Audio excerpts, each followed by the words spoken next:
Hello everyone, now let's see dequeue operation in circular queue. तो इसके previous video में हम लोगों ने इन क्यू ऑपरेशन देखा था सर्कुलर क्यू का, और now come to the dequeue operation. Dequeue means deletion in circular Q, right. तो ये कोड जो होगा सिमिलर टू लीनियर क्यू का भी होगा। जिस तरह लीनियर क्यू में डिलीशन ऑपरेशन किया था डी क्यू ऑपरेशन, उसी तरह यहाँ भी होगा।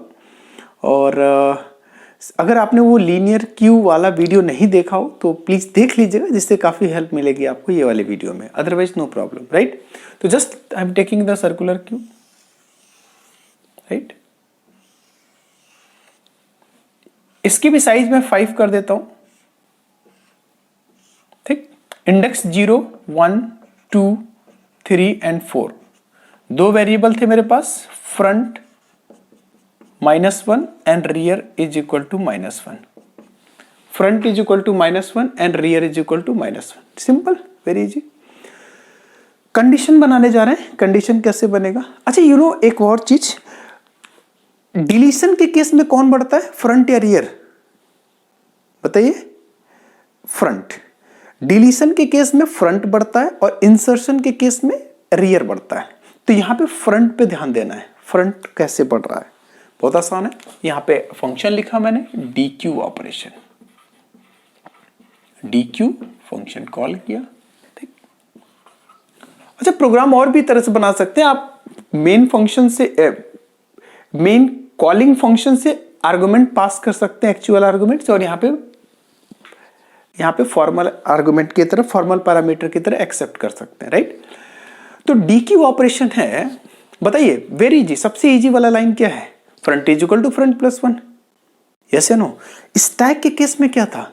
स्टैक में जब हमने पॉप किया था तो याद है आपको, top is equal to top -1। Top is equal to top -1 करते ही वो एलिमेंट लॉजिकली वहां से डिलीट हो गया था स्टैक के अंदर से। अब वहां पे -1 क्यों किया था? क्योंकि अकेला वेरिएबल था, टॉप अकेला वेरिएबल था। उसी वेरिएबल से हमने पुश भी कराते थे और उसी वेरिएबल से पॉप भी कराते थे, यस या नो। इसीलिए एक बार मैंने प्लस किया था, एक बार हम लोग प्लस किए थे तो पुश हुआ था, माइनस किए थे तो पॉप हुआ था। क्यू के केस में दो वेरिएबल है, अलग अलग रोल है। फ्रंट का रोल है डिलीट करना, रियर का रोल है क्या करना? रियर का रोल है इंसर्ट करना। ये काउंटर का एग्जांपल लिया था। काउंटर है, यहाँ पे फ्रंट पे लोग होते हैं, काउंटर के पास टिकट लेने जाते हैं, तो ये काउंटर के पास फ्रंट में ये लोग होते हैं, 1 2 3 4 5। तो जैसे ये इनका टिकट मिल जाता है तुरंत ये डिलीट हो जाते हैं। तो कौन डिलीट हुआ? फ्रंट वाला। तो डिलीशन में किसका रोल है? फ्रंट का। याद रखिए, कभी भूल जाते हैं बच्चे कि फ्रंट को बढ़ा देते हैं रियर को। तो जब वो टिकट उनका मिल गया तो फ्रंट वाला पर्सन डिलीट हो जाता है, और जब कोई दूसरा आदमी उस क्यू में दूसरा कोई आता है तो उसको बोलते हैं रियर पोजीशन पे, रियर पे इंसर्ट हो जाता है। वैसे भी आपने मोबाइल देखा होगा, मोबाइल में फ्रंट आगे कैमरा होता है और रियर का कैमरा पीछे होता है, रियर वाला कैमरा पीछे होता है। तो पीछे का मतलब वो बैक साइड में, पीछे में खड़े हो जाओ, पीछे जाके लाइन में लग जाओ, कहते हैं लोग ना। तो वो क्यू में पीछे में लग जाएगा लाइन। तो याद रखिएगा, इंसर्शन में रियर बढ़ता है और डिलीशन में फ्रंट बढ़ता है। तो वो यहां पे फ्रंट पे फोकस करिएगा, यहां पे थोड़ा सा। तो सिंपल, बिना कुछ बोले, front is equal to front +1। Front is equal to front +1 लीजिए। एक इस तरह लिखते ही वो क्या हो जाएगा, फ्रंट बढ़ते ही लॉजिकली डिलीट। अरे पहले तो एलिमेंट तो इंसर्ट कर लूं, देखिएगा ध्यान से। एक एलिमेंट लिया, 0 लिया, सेट किया, तो यहाँ पे 5 हो गया, 0 इंडेक्स पे 5, और ये एक्सेप्शनली इसको भी सेट कर दिया, राइट। अच्छा, फिर +1 किया, यहाँ पे 1 इंडेक्स पे एक एलिमेंट स्टोर कर दिया, फिर +1 किया, एक एलिमेंट इंसर्ट कर दिया सेकंड इंडेक्स पे, एक +1 किया, 3 इंडेक्स पे एक और एलिमेंट इंसर्ट कर दिया, फिर +1 किया, एक और इंडेक्स, इस 4th इंडेक्स पे एक एलिमेंट स्टोर कर दिया, for example 9। Done done. Now अब सुनिएगा ध्यान से, सिंपल, मेरी बात सुनिएगा ध्यान से। Front is equal to 0, front is equal to 0, +1 किया, ये हट गया, ये 0 वाला इंडेक्स हट गया, +1 किया, ये हट गया, +3 किया, ये वाला डिलीट हो गया, +1 किया, ये हट गया, +1 किया, ये हट गया। नाउ अब अगर आपने प्रीवियस वाला देखा होगा, अगर मैं अगर मैं इसमें इनक्यू ऑपरेशन करूं तो क्या होगा, सोचिए, इनक्यू ऑपरेशन क्या करूं तो क्या होगा, ये 0 हो जाएगा, यस या नो। इनक्यू ऑपरेशन किया था तो रियर प्लस 1 मॉड मैक्स, मतलब 4 plus 1 mod max, 4 plus 1 mod 5 कितना हो जाएगा, 0। इसका मतलब 0 हो गया। इसका मतलब अब हम एलिमेंट स्टोर कर सकते हैं। कर लिया, यस, वेरी गुड। नाउ एक और बढ़ाइए और एक और एलिमेंट स्टोर कर लिया। फ्रंट की वैल्यू कितनी है, फ्रंट की वैल्यू है 5, फ्रंट की वैल्यू है 5, यस या नो। फ्रंट की वैल्यू कितनी हो गई है, 5। अब मुझे क्या करना है, अब मुझे ओ फ्रंट की वैल्यू 5 कैसे हो गई, 4 के बाद तो 0 हो जाएगा ना, नहीं समझे, 4 के बाद क्या होगा, 0। तो 4 के बाद इसमें तो 5 इंडेक्स है ही नहीं, तो 4 के बाद 0 कैसे आएगा भाई, 0 आएगा तभी तो वो डिलीट करेगा इस 5 को, गॉट माई पॉइंट। तो 4 के बाद 5 कैसे आएगा, वही आएगा जो हम लोगों ने रियर प्लस 1 मॉड मैक्स किया था, उसी तरह यहां भी हम करेंगे फ्रंट प्लस 1 मॉड मैक्स, नहीं समझे, गॉट माई पॉइंट। तो यहां पे मैं लिखने जा रहा हूं फ्रंट मॉड मैक्स। ये क्यों लिख रहे हैं, क्योंकि अगर ये फ्रंट ये लास्ट तक भी पहुंच गया, 4th इंडेक्स पे भी पहुंच गया, तो वो उसको आगे लाने के लिए हमें मॉड ऑपरेशन के थ्रू 0 पे पहुंचाना पड़ेगा।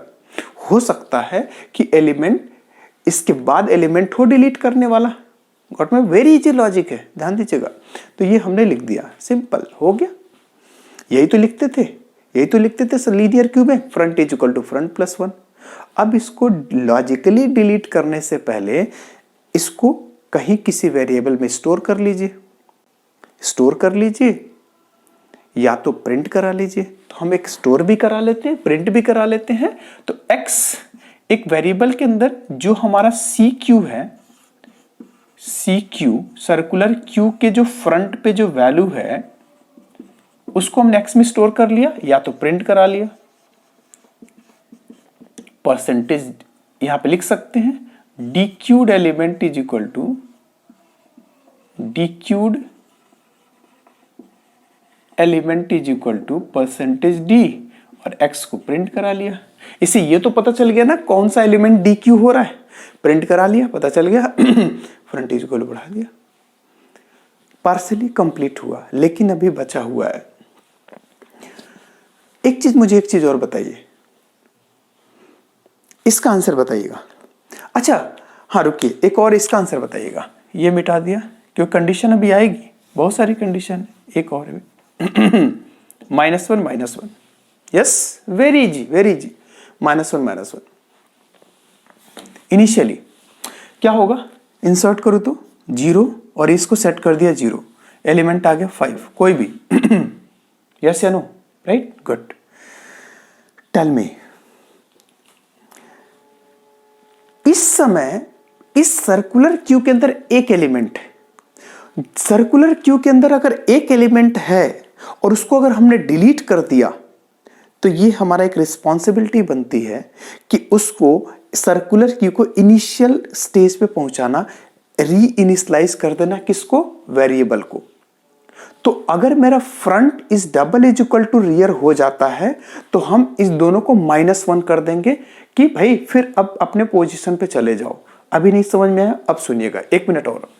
एक और एलिमेंट बढ़ाया हमने, यहां पे 7 स्टोर कर दिया। एक और एलिमेंट बढ़ाया, यहां पे 8 कर दिया। रियर की वैल्यू 2 हो गई, फ्रंट, अब सुनिएगा, फ्रंट को डिलीट कर रहा हूं। यहां पे एक +1 किया, ये डिलीट हो गया, यस, +1 किया, ये डिलीट हो गया। अब बताइए सर्कुलर क्यू के अंदर कितने एलिमेंट है, एक एलिमेंट है। अगर एक एलिमेंट मिलता है तो आप डिलीट तो कर दीजिए, और डिलीट करने के बाद आप उसको फ्रंट को भी -1 और रियर को भी -1 कर दीजिए। क्यों, क्योंकि फिर इनिशियल केस कर देगा, वो आगे काम आ जाएगा। जैसे जैसे हम लोग इंसर्ट करेंगे तो हेल्प करेगा ना, -1 हो जाके। बात समझ में आ रही है। तो जैसे front is equal to rear हो जाए तो तुरंत सेट कर दीजिए, किसको, फ्रंट और रियर को -1 सेट कर दीजिए। तो यहां पे लिख दीजिएगा, if front is double is equal to rear, सुनिएगा ध्यान से, if front is double is equal to rear का मतलब सर्कुलर क्यू के अंदर केवल एक एलिमेंट है। अगर ऐसा है तो फ्रंट को और रियर को -1 सेट कर दीजिएगा। फ्रंट को -1 और रियर को -1 सेट कर दीजिएगा। नहीं तो अगर ऐसा नहीं है तो तब आप फ्रंट को आगे बढ़ाना शुरू करिएगा। ध्यान दीजिएगा, इसी पूरे कोड को हम रन कराएंगे कंपाइलर पे, सेम यही कोड लिखेंगे और कंपाइलर पे रन कराएंगे। तो ध्यान दीजिएगा पहली बात। अच्छा ये हो गया, ये तो बात हो गई कब डिलीशन हो रहा है तब, कि भाई या तो एक एलिमेंट होगा तो ये वाला हैंडल करेगा, नहीं तो ये वाला हैंडल कर ही रहा है। बात समझ में आ गई? अच्छा सर अंडरफ्लो वाली कंडीशन कब होगी, यानी कि क्यू इज एम्प्टी कब होगा, सर्कुलर क्यू एम्प्टी कब होगा? सुनिएगा, इसके लिए कोई प्रॉब्लम नहीं है। लीजिए देखिए, ये लीजिए, इस टाइम पे -1 front is equal to -1 rear is equal to -1, इस टाइम पे क्यू खाली है तो सिंपल कोड होगा if front is equal to -1 then queue is empty. यहां पे लिखता हूं if front is double is equal to front is double is equal to -1 then printf Q is what? Q is empty। else part में चले जाइए और else part में इस पूरे को लिख दीजिएगा। ये else पार्ट का हो गया, ये इसका हो गया। अगर आपको फ्यूचर में रिटर्न करने की जरूरत पड़े तो आप यहाँ पे रिटर्न x करके और आप यहाँ पे रिटर्न टाइप लिख लीजिएगा INTDQ। ठीक, तो very easy. Q is empty का ये कंडीशन हो गया। ध्यान दीजिएगा, पहले आप, अच्छा इस लाइन को अगर आप ऊपर लिखेंगे तो प्रॉब्लम हो जाएगी। फ्रंट और रियर को कभी बराबर मिलते ही तुरंत -1 कर देगा तो आपको प्रिंट भी नहीं करेगा। आप इस लाइन को लिखिएगा, इसको पहले तो प्रिंट करा लीजिएगा, उसके बाद चेक कराइएगा front is double is equal to rear तो री इनिशियलाइज कर दीजिएगा, और नहीं तो ये वाला ये तो नॉर्मल केस है, front is equal to front +1 तो हो ही रहा है। बात समझ में आ रही है? राइट। तो ये हो गया मेरा -1 done. Okay, anything else? In this case, no. I think no.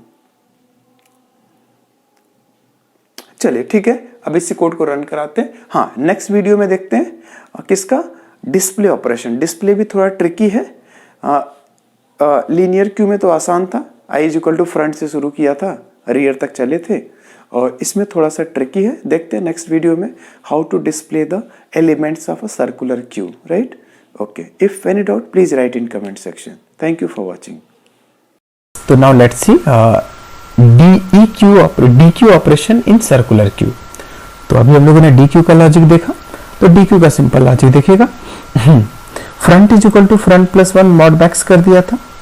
उससे पहले हम लोगों ने क्या किया, उस CQ से उस पर्टिकुलर वेरिएबल को स्टोर करा लिया था जो हम डिलीट करने जा रहे हैं, या तो प्रिंट करा लिया या तो स्टोर कर लिया। और अगर ये याद रखिएगा, ये क्या था कंडीशन, ये जब सर्कुलर क्यू के अंदर सिंगल एलिमेंट बच जाता है तो आप फ्रंट और रियर को रीइनिशियलाइज कर रहे थे, याद है? सिंपल। अगर ये सिंगल एलिमेंट बचता है तब आप -1 कर दीजिएगा, नहीं तो बाकी तो फ्रंट तो आगे बढ़ ही रहा है। ठीक है, चलिए तो ये कंडीशन हो गई। और एम्प्टी का क्या कंडीशन था, एम्प्टी का if front is equal to -1 था तो क्यू इज एम्प्टी हो गया था, सर्कुलर क्यू एम्प्टी हो गया था, राइट? ओके, एक और चीज नोटिस करिए आप, सर्कुलर क्यू की एक कंडीशन आ गई। अच्छा, इस केस में भी तो सर्कुलर क्यू दो तरह से एम्प्टी होगा, या तो इनिशियल केस में एम्प्टी होगा, जैसे ग्लास का एग्जांपल लिया था, ग्लास इनिशियली शुरू में भी ग्लास खाली हो सकता है, और दूसरा ग्लास को भरने के बाद भी खाली किया जाएगा, कर सकते हैं।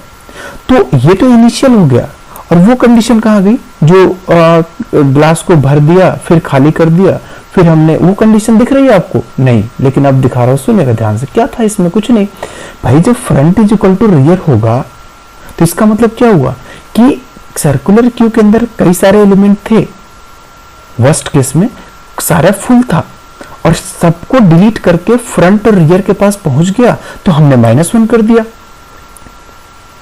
ग्लास भरने के बाद खाली कर दिया, खाली करने के बाद तुरंत फ्रंट इज इक्वल टू -1 कर दिया, ये वाला फ्रंट इज इक्वल टू -1 फिर यहां चला आया और एक क्यू इज एम्प्टी दिखा दे रहा है।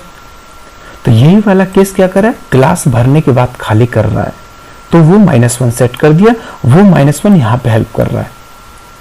Got my point? That's very easy, right. चलिए, तो ये DQ ऑपरेशन है। चलिए इसको रन कराते हैं। ये हम देखते हैं। InQ ऑपरेशन पहले करा लें, फिर DQ होगा ना।